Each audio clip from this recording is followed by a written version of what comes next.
Josh, I don't know if you follow our man Sean Strickland on social media, but he always comes up with some interesting things. And just recently, kind of sat down in his car just before going to training and basically was telling people that, you know what, he kind of has this feeling like, he's always, creating problems and doing these things and not too sure, and sometimes, mental health issues, doesn't remember things. Dave, do me a favor, can you play the that little piece by Sean that he put out? Yo, what up, guys? Man, all week I've been fucked up, dude. I've been on the Twitter saying crazy shit, just fucking spiraling. I woke up and I told my girl, I was like, babe, I feel like I'm a danger to people. Like, I don't feel like I should be out in the world, And I think that, I have everything. I'm rich, I'm famous, like I have everything I've ever fucking wanted, and I still am mentally unwell. And I get in these like mindsets to where like I want to burn everything down the world. Like I want to have nothing so I could just fucking lose it and just take out everything on people, And I think that like you guys, in a weird way, are like my family. Like I've shared some shit with you guys, and you guys have shared some shit with me that like I feel more connected with my fans than I think most people feel, just because we've gone through a lot together. And man, I have everything I want, dude, and I still struggle with mental health, And my memory is so short that like when I've gone through this week, I think to myself, like once I get past it, I think to myself, oh man, like that was a really rough time in my life. But then when I really think about it, this happens multiple times a month, every month, And again, I don't even know why I'm telling you guys this. I've just been kind of going through some shit. I'm fine. I'll be fine. I'm going to go train right now and try to hurt all my friends, and all the demons will go away. I just want you guys to know that I have everything I could ever want in the world, and I still struggle. So whatever you guys are going through, man, hope you all feel better. Go to the gym, train. Fucking wish you all the best. Now, a lot of people are going to look at that. He's reaching out. He needs a helping hand. And I think maybe it's true, but I also think that he's kind of reaching out and trying to give a helping hand to others that, hey, you're not alone. Everyone's got these problems. I want to say it was Puff Daddy said it. More money, more problems. Yeah. More fame, more money, more problems. I mean, you take a look across the board, whether it's Hollywood, whether it's athletes, doesn't matter. The more money you have, the problems don't go away. They just intensify. No. I can't tell you how many people that I know that are multimillionaires. I know a couple billionaires, and their kids are so fucked up because they got so much shit that they don't need.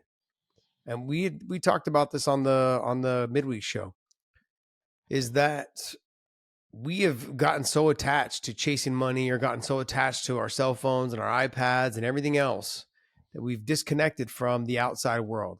Fishing, playing basketball and sports, being multi-sport athletes, doing things that are fun.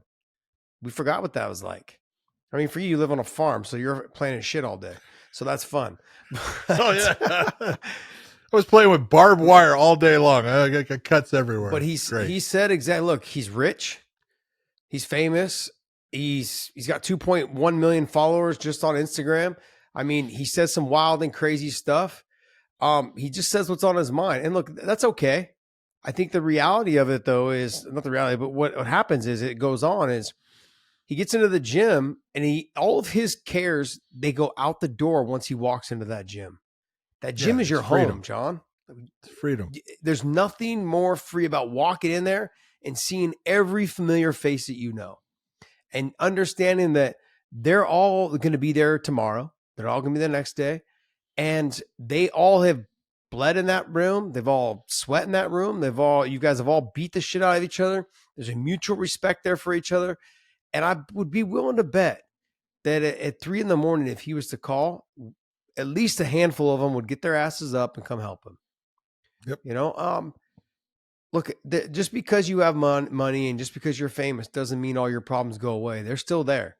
And majority of the time, they're more intense problems because there's money involved, because there's more consequences of you potentially being put on TMZ, or you being put on on MMA media being talked about in certain ways. It brings more negative stuff to you. And he brings some of the negativity to himself, by the things that he says. But speaking his mind, I'm never going to speak. I'm never going to tell someone not to speak freely. That's what's great about this country. Like you have that amendment right to go ahead and do that. Speak whatever it is, but don't change it when you don't want it to be spoken about you. You've got to go ahead and take it. You've got to take it. Yeah. If you deliver it, you got to be able to take it too when it's delivered to you. Well, if you're going to speak your truth, don't be upset when someone speaks theirs. That's just the way it is. The overall picture that I get about with Sean is that I agree with you, John. I think that he was letting everyone know that just because I'm rich, just because I'm famous, just because I'm an athlete, just because I'm all these things, I go through the same thing you guys go through. And so just buckle down and do whatever it is you got to do to get through the day. And I've tried to say this, someone who has come through a lot when it comes to dealing with family members, personal health stuff, mental health stuff, is that whether it's suicide or whatever the problems are in your life, it's only a temporary problem. Like it could be the next day. It could be a couple days down the road. It's a temporary problem, and you can make changes. You may need a little help getting there, but you can make changes. And it's not going to last forever. It doesn't have to last forever, I should say.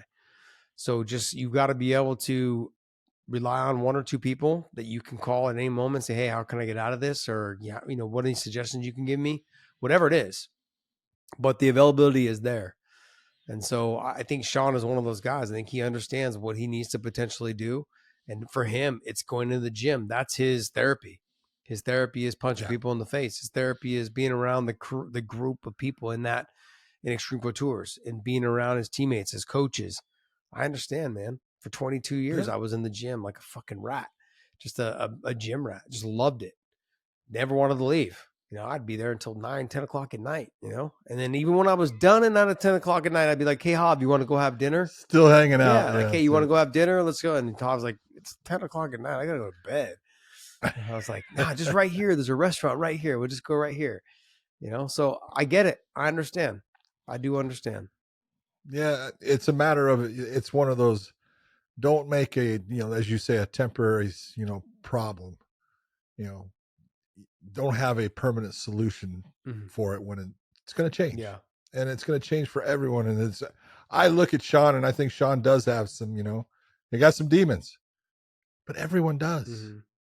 Everyone's got them, and it's one of those things. That's, what do you do to take care of those problems and become better for the next day? Yeah. And that's really what it should be about. And I think, in his own way, I think Sean Strickland right there was trying to reach out to people and say, man, doesn't matter that I have money. Doesn't matter that I'm famous. I got those problems and I know you do, and it's going to be okay. And it is. It's going to be okay. He's a good dude. I think he's got a big heart. He's everyone I've talked to loves him to death. That actually is near to him. Yeah, that actually knows him and is near to him. Like he seems like he's got a big heart. He's a special individual though too. He likes to be on his own. We've called him a couple times, tried to get him on the podcast. I have his number, text him, and no response. But then wants to do it in person. Yeah, you're gonna have to do it, and that's exactly what I got. Was that he wants to do everything in person, which I understand. Yeah. There's more of a connection there, Sure. That's. But it doesn't work for us. Yeah, it doesn't work for us. That's one of the things that would love to do more of, is trying to get more in person interviews with these guys. But he's definitely someone that I'd love to have on, and but I see exactly what people talk about when it comes to him, because he's a great fighter. You could tell he's got a big heart. He says some outlandish things, and I think he has high expectations for himself to be good. He just doesn't come across that way to the average person. I think, again, part of it is when you're honest with people, sometimes there's going to be people that really like your honesty, and there's going to be some people that hate it. That's just the way people are. You're never going to make everybody happy. If you have that thought process, I can make everyone like me, I can make everybody happy, you're probably going to fail. You're not going to make yourself happy. Exactly. So It's just what it is. Well, I wish him the best. I know he'll get through this. Like he's that guy. He's resilient enough, and I think he'll spend some time shooting guns. He'll spend some time punching people in the face. He'll spend some time probably racing his Tesla, and and that brings you that moment of freedom and relaxation and mental clarity. And so he'll get there.